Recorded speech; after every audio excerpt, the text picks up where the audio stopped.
এই আমরা আছি বগরি পরগনা, বগরি মায়তার বনকাটি গ্রামে। এইখানে দে পরিবার আছেন, এখানে মৃন্ময়বাবু আছেন, মৃন্ময় দে, মৃণাল দে, দু ভাই। ওরাও কাঠের কাজ করেন, কাঠের পুতুল তৈরি করেন। কাঠের ওই যে পুতুল আছে রাজারানী হবে, এখন ফিনিশড হয়নি,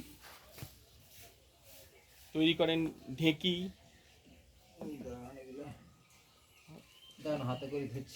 হ্যাঁ, এইগুলো হচ্ছে মৃন্ময়বাবু। মৃন্ময়বাবু মৃন্ময়বাবুর হাতের রাজারানী পুতুল এখনো তৈরি হয়নি।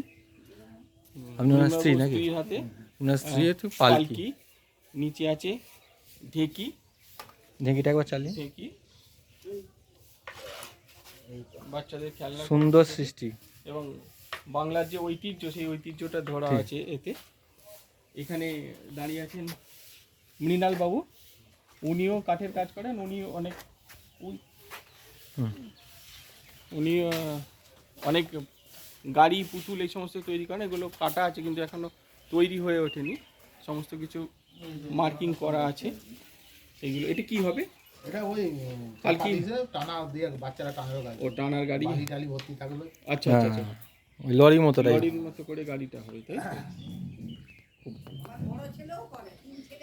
আচ্ছা, 3 ছেলে আর তার নাম কি? বড় ছেলে, বড় নাম মানস দে। তার তিনিও এখানে ওই আমার দাদা হয়, আমার দাদা। হ্যাঁ, এখানে ওই দে পরিবারেরই অনেক পরিবার এখনো কাজের ফাঁকে ফাঁকে, অন্য কাজের ফাঁকে ফাঁকে এগুলো করেন, এখনো বাঁচিয়ে রেখেছেন বাংলার ঐতিহ্য পুতুল, কাঠের পুতুল।